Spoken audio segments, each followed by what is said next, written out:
La desaparición de los rituales es un libro de Byung-Chul Han, cuya edición original es del año 2019 y la edición en español de 2020. Es un libro que encadena en sus páginas varias de las ideas centrales del pensamiento del filósofo surcoreano. Han parte de la idea de que los ritos son acciones simbólicas que dan forma a una comunidad sin comunicación. Han enhebra su libro en torno a dos preguntas. La primera, ¿por qué las formas simbólicas propias de los rituales cohesionan a las sociedades? Y la segunda, ¿qué nos espera cuando se abandonan esas formas simbólicas de los rituales, como sucede actualmente? En principio define la idea de ritual, ¿sí? El ritual es un enorme significante que sin transmitir nada permite que una colectividad reconozca en los rituales sus señas de identidad. En la actualidad, sin rituales, lo que domina es un ejercicio masivo de comunicación, pero un retroceso de la comunidad. La percepción simbólica típica de los rituales percibe lo duradero, le otorga permanencia al mundo y lo libera de la contingencia, a diferencia de los datos y las informaciones que carecen de toda fuerza simbólica.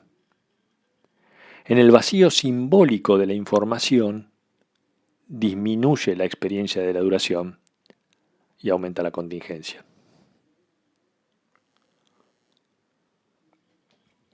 Han recurre a Antoine de Saint-Exupéry con una frase que dice: los ritos son al tiempo lo que la morada es al espacio. Los ritos son técnicas simbólicas de instalación en el hogar. Le dan estabilidad a la vida, la hacen duradera gracias a esa misma práctica de repetición ritual. Al tiempo actualmente le falta un armazón, le falta una estructura, y se desintegra en una sucesión de presentes a los que nada lo interrumpe, nada le ofrece asidero. El tiempo no es una coordenada habitable. Mientras la presión por producir le quita durabilidad a las cosas, destruye la duración para que se produzca y se consuma más. Porque demorarse en algo supone que las cosas duren. Y no es posible hoy demorarnos si nos dedicamos a producir y a gastar. Pero en el marco ritual, las cosas no se consumen ni se gastan, sino que se usan. Mientras que para producir nos relacionamos con las cosas para consumirlas, no para usarlas. Y mientras las consumimos, las cosas nos desgastan. También revestimos de valores a las cosas, valores como la justicia, la humanidad o la sostenibilidad. Salvar al mundo consumiendo sería el objetivo perfecto del sistema. Inclusive revestimos de emociones a las cosas, y las emociones son más efímeras aún que las cosas. Por otra parte, consumiendo valores, dejamos de relacionarnos con la comunidad para solamente relacionarnos con nuestro ego. La sociedad se ha vuelto una sociedad narcisista. En cambio, dedicarse a los rituales, a la percepción simbólica, lleva a olvidarse de sí mismo.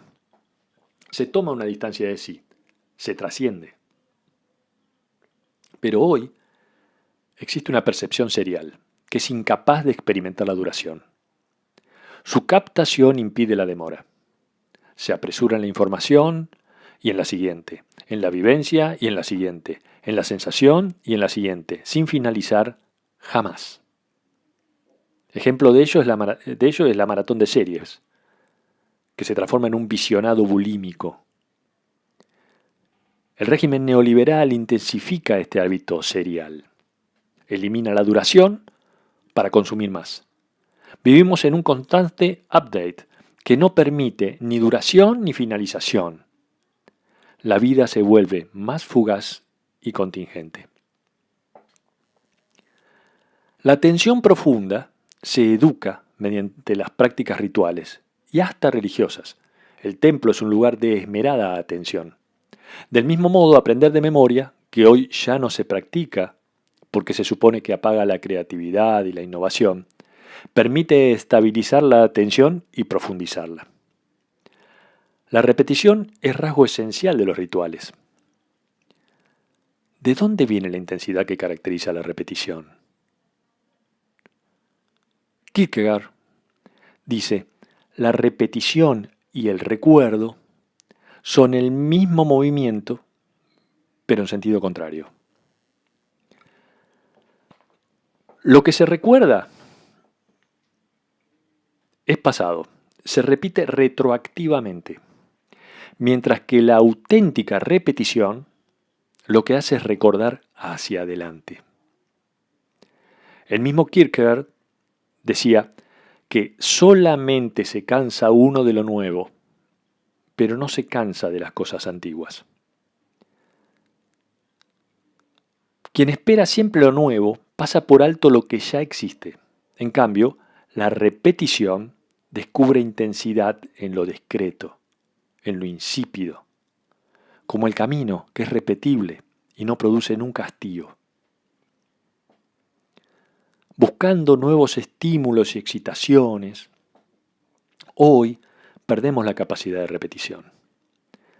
Frente a dispositivos neoliberales tales como la autenticidad o la creatividad, se fuerza todo el tiempo a lo nuevo, pero finalmente termina siendo una variación de lo mismo.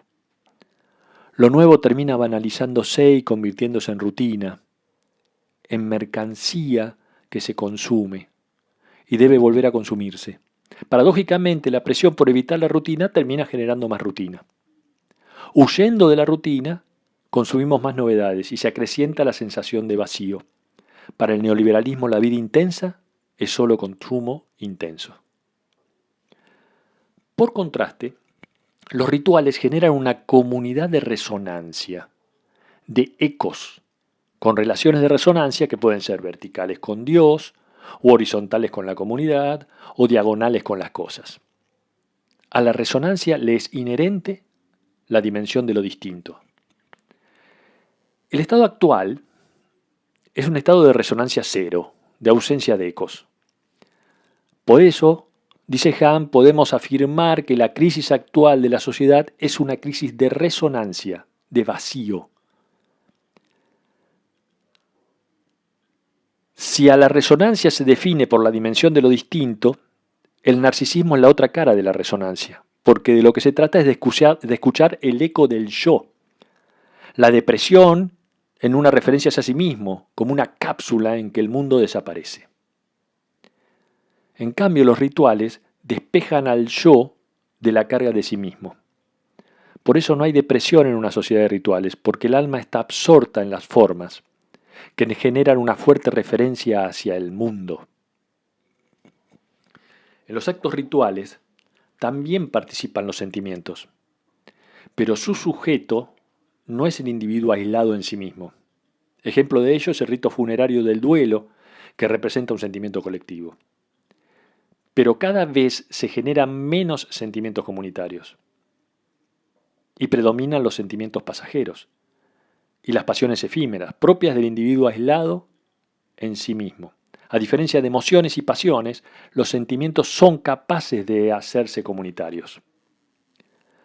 Mientras que la comunicación actual se centra en la comunicación digital, que es motivada esencialmente por pasiones y descargas emocionales, como el caso de Twitter. La comunicación digital es como una cámara de eco en la que uno se escucha hablar esencialmente a sí mismo. Los me gusta, los seguidores y los amigos de la red no constituyen ningún campo de resonancia, solo amplifican el eco del yo. La comunicación digital es cada vez más comunicación sin comunidad, porque la idea es aislar a la persona y convertirla en productora de sí misma. El régimen neoliberal, mientras individualiza a las personas y le propone ejercer la empatía, mientras hace eso, una sociedad fragmentada, solamente allí se puede exigir activamente la empatía, aunque sea una exigencia hipócrita, relacionada con lo económico y como medio de optimizar la producción. La palabra comunidad hoy se pronuncia como community, que es una forma atrofiada de la comunidad.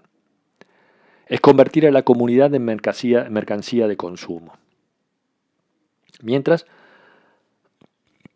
la comunidad digital sin comunidad es sumatoria, aditiva. El aumento de la información y la comunicación promete incrementar la producción y con ello el rendimiento. Los rituales no son una práctica de adición, son narrativos y como tales no permiten la aceleración. La narración genera silencios y el silencio en la narración detiene la comunicación. El silencio no produce. Hoy existe una presión para ser auténtico. La sociedad de la autenticidad es una sociedad de la representación, en la que todo el mundo se representa a sí mismo, rindiendo el culto al yo mediante una liturgia del yo en la que cada uno oficia como sacerdote de sí mismo. Pero hoy el culto a la autenticidad ha desplazado la cuestión de la identidad desde la comunidad al individuo. Se trabaja todo el tiempo en la producción de sí mismo, atomizando a la sociedad, que es un símbolo de la decadencia de lo social. La autenticidad es una forma de producción neoliberal. Uno se autoexplota pensando que se está realizando. La persona se transforma en un centro de producción de alta eficacia. El espacio público se desintegra en espacios privados y la sociedad de la autenticidad se convierte en una sociedad de la intimidad y el desnudamiento, revelando cuanta mayor privacidad e intimidad se pueda. Pero la autenticidad no es enemiga de aquello que emana más allá del yo. Y solo puede elaborar una identidad que no sea trivial si existe en un mundo en el que el otro, sea naturaleza, ciudadano o Dios, tenga una importancia crucial. En nombre de la autenticidad, uno se despoja de los gestos rituales como si fueran superficiales. El culto narcisista a la autenticidad es corresponsable del progresivo embrutecimiento de la sociedad, viviendo en una cultura de pasiones. Cuando desaparecen los gestos rituales y los modales, vencen las pasiones y las emociones. Solo se consideran auténticos los sentimientos espontáneos, los estados subjetivos. La presión para ser auténtico hace que todo sea subjetivo. Y el narcisismo se vuelve cada vez más radical. Los rituales son actos genuinamente humanos que hacen que la vida sea festiva y mágica. La desaparición de los rituales degrada y profana la vida, reduciéndola a la mera supervivencia. Un reencantamiento del mundo debe contrarrestar el narcisismo colectivo. Si se priva la vida de la finalización de la muerte, la vida acaba a destiempo. Y hoy, nuestra forma de vivir hace imposible que clausure nada. Solo se pasa de una vivencia a otra. Solo demorarse puede clausurar. Cerrar los ojos como símbolo de clausura contemplativa se enfrenta al bombardeo de imágenes y estímulos que los impide cerrar. Y sin la negatividad del cierre se produce una interminable adición y acumulación de pura información. Siempre igual. Una total positividad. El imperativo neoliberal de optimización y rendimiento no permite que finalice nada. Por eso nos enfrentamos hoy al aprendizaje de por vida que impide finalizar estudios, el trabajo flexible que no permite dejar de trabajar. La eliminación de la clausura provoca una sobreproducción y un exceso de consumo que termina infartando al sistema. El sujeto del rendimiento se explota a sí mismo, aislado en sí mismo, y cuanto más abierto, más explotable. El imperativo neoliberal disuelve las estructuras cerradas para acelerar la circulación de capitales, de bienes, de información, de servicios. La interconexión digital elimina el lugar. La red no es un lugar, es un no lugar. Por eso no podemos habitar la red. A la red la navegamos. En cambio, la aldea es diferente. Representa un orden cerrado. Podemos demorarnos en ella. Permanentemente se repite una gran narración, que es la representación del mundo para los aldeanos. La narración es una forma de cierre, tiene comienzo y final, a diferencia de la información que solo suma y suma. Los ritos de cierre dan estabilidad, generan un mapeo cognitivo que ahora está disuelto por la digitalización y la globalización. Cuando la aldea percibe algo, esa percepción y esa acción no tiene sujeto. Los sujetos se subsumen en una conciencia colectiva. Esa misma conciencia que engendra comunidad sin comunicación. El ser humano es un ser locativo. Habita un lugar. Pero ser locativo no es ser un fundamentalista del lugar. Lo locativo no excluye a la hospitalidad. La cultura genera identidad y es una forma de cierre. Pero la identidad cultural no es excluyente, es receptiva hacia lo foráneo. Pero la actual ausencia de lugar que genera lo global produce un infierno de lo igual, porque niega lo heterogéneo y lo diferente. Y es en rechazo de esa situación que aparece el fundamentalismo del lugar. Paradójicamente, el fundamentalismo del local surge a raíz del dominio de lo global. Una hipercultura global y neoliberal incapaz de abrirse a lo foráneo, a lo distinto. La globalización desubica la cultura y la convierte en hipercultura. Al hacer que los espacios culturales pierdan sus límites o implosionen, se superpongan y se traspasen unos a otros en un hipermercado de la cultura. La hipercultura es una versión consumista de la cultura. Se extiende sin límites ni centro. Tiene la lógica de la I. Es una interminable conjunción de carácter destructivo que conduce a la reproducción de lo igual. En materia de tiempo, la eliminación de los rituales hace que desaparezca el tiempo específico, ese tiempo de las fases vitales, la infancia, la juventud, la madurez, la vejez, la muerte.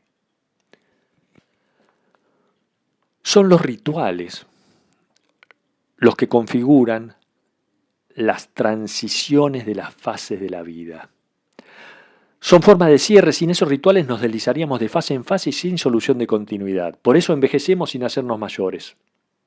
O seguimos adolescentes aunque transcurra el tiempo sin madurar jamás. La discontinuidad de los tiempos específicos da paso a la continuidad de la producción y del consumo. Los ritos de pasaje estructuran la vida, como estaciones, como etapas, como lugares. Quien traspasa un umbral deja algo atrás e ingresa a una nueva etapa. Los umbrales narran, ordenan, son transiciones que requieren tiempo. Más allá del umbral está lo distinto, lo foráneo. Sin la magia del umbral está el infierno de lo igual. Lo global se construye destruyendo umbrales y transiciones. Las informaciones y las mercancías prefieren un mundo sin umbrales para favorecer su paso, sin fisuras y aceleradamente.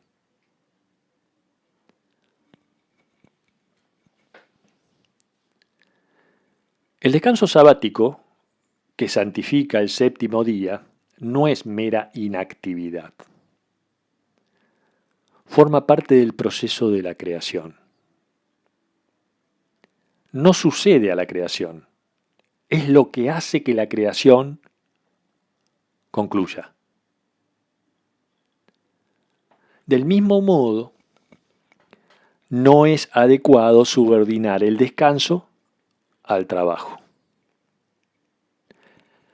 El sábado es una fiesta de la creación, una fiesta del descanso y la contemplación. El sábado impone silencio, un silencio que une, genera una comunidad sin comunicación. El reposo no sirve solo para descansar del trabajo, ni en reponer fuerzas para volver a trabajar. El reposo trasciende al trabajo. Al entrar en contacto con el trabajo, el descanso pierde su plusvalía ontológica, deja de representar una forma existencial superior y degenera en un simple derivado del trabajar. El trabajo pertenece a la esfera de lo profano. Individualiza y aísla. La fiesta, en cambio, congrega y une. En la fiesta, la vida se refiere a sí misma. Celebramos la fiesta. Es imposible celebrar el trabajo. Y podemos celebrar la fiesta porque es un tiempo detenido. Un momento que cancela el tiempo como sucesión de momentos fugaces. A diferencia de la fiesta, en el tiempo laboral es un tiempo que fluye y transcurre. Si el tiempo vital llega a coincidir con el tiempo laboral como pasa hoy, la vida misma se vuelve furiosamente fugaz. El neoliberalismo totaliza la producción, somete a ella a todos los ámbitos de la vida. La totalización de la producción es la totalización de la profanación de la vida.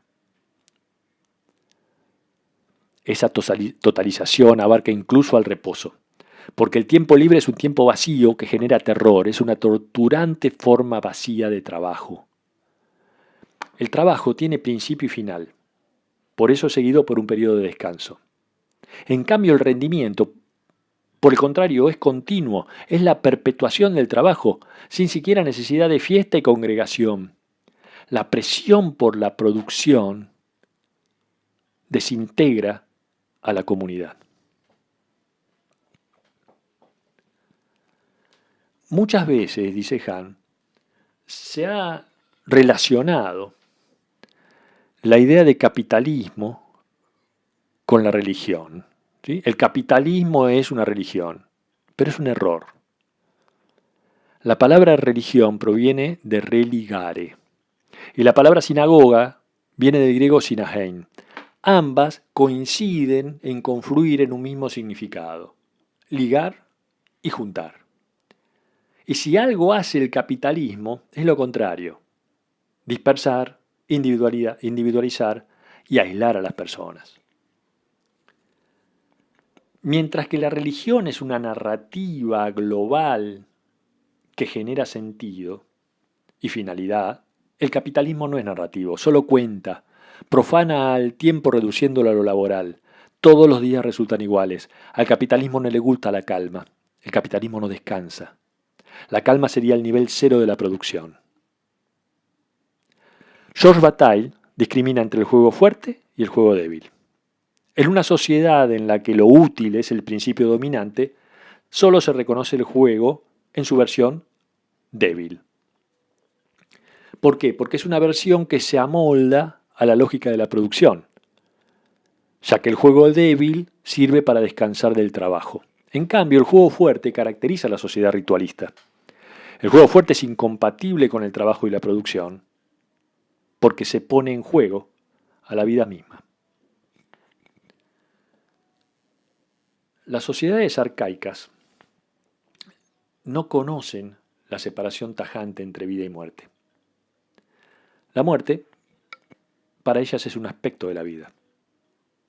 La vida es posible solo en un intercambio simbólico con la muerte. Y los ritos iniciáticos y sacrificiales son actos simbólicos que regulan el tránsito entre la vida y la muerte. La sociedad de la producción, en cambio, está dominada por el miedo a la muerte. Y es el capital el que se erige como una garantía contra la muerte. Nos lo imaginamos como una acumulación de tiempo. Haciendo que otro trabaje por uno mismo, por ejemplo, se puede comprar tiempo. El capital ilimitado genera la ilusión del tiempo ilimitado, ignorante de morir. En la modernidad, el trabajo va ganando espacio a merced del juego, lo que se refleja también en la filosofía, como se observa en Hegel y su dialéctica del amo y el esclavo, o en Carlos Marx e incluso en Koyeve. En todos ellos se mantiene la primacía del trabajo. La historia comienza con el trabajo, y el trabajo es el motor de la historia. Sometidos a la presión por trabajar y producir, perdemos cada vez más la capacidad de jugar. Por ejemplo, hacemos escaso uso del lenguaje lúdico. Solo usamos el lenguaje para que produzca. El lenguaje para reproducir información o generar sentido. Los poemas son lenguaje lúdico. Se trata de una construcción formal que se ilumina a sí misma. Con frecuencia los poemas no transmiten nada. Se caracterizan por el lujo excedente del significante. El lenguaje juega con los poemas. Por eso hoy apenas se leen poemas.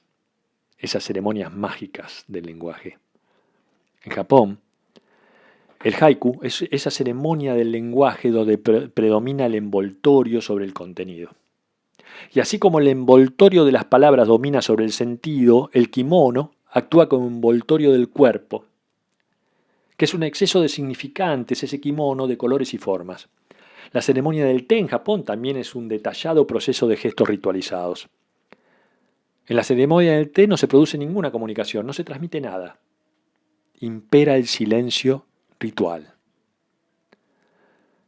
Porque la sociedad ritual es una sociedad de reglas.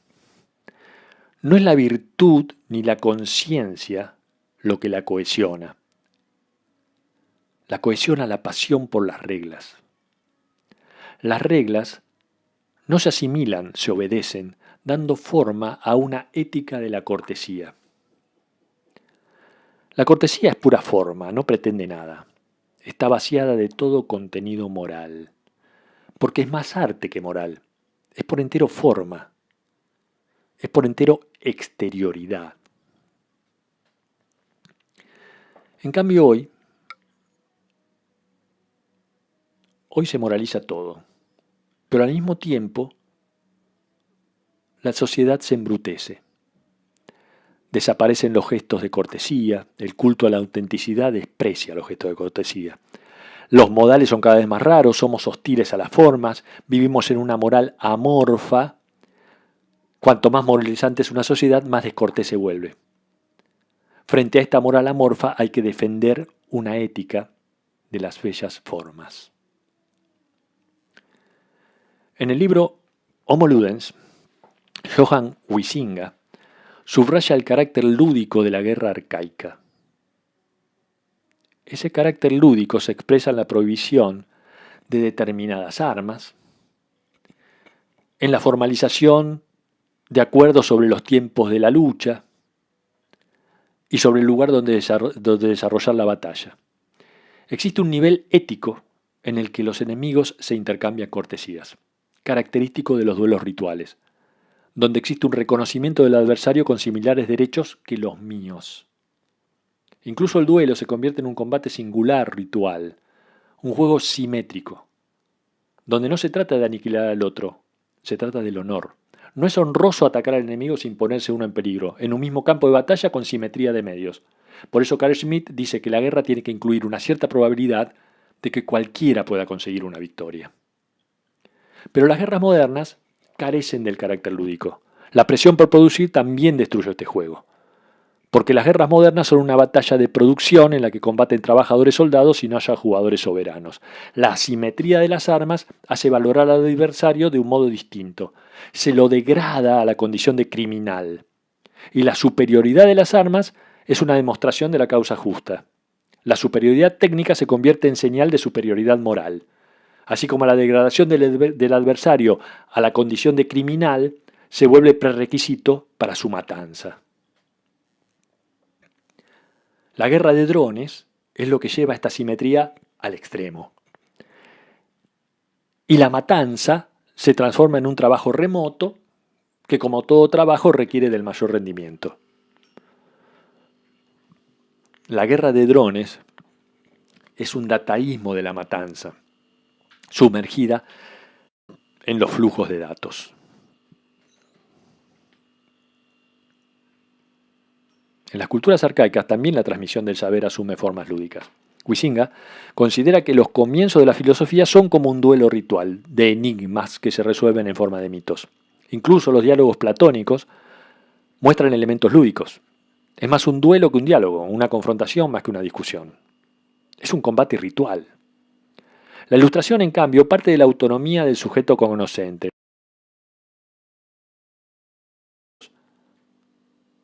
Nosotros no giramos en torno a los objetos, sino que son los objetos los que tienen que regirse por nosotros. El sujeto humano es el amo de la producción de conocimientos. Actualmente, esa elevación del hombre a productor autónomo del saber es reemplazada por un giro dataísta. El hombre pasa a regirse por datos. El hombre deja de ser un cognoscente soberano, autor del saber, porque ahora el saber es producido maquinalmente a golpe de datos, una enorme masa de datos de cantidad incalculable, ¿sí?, inmanejable.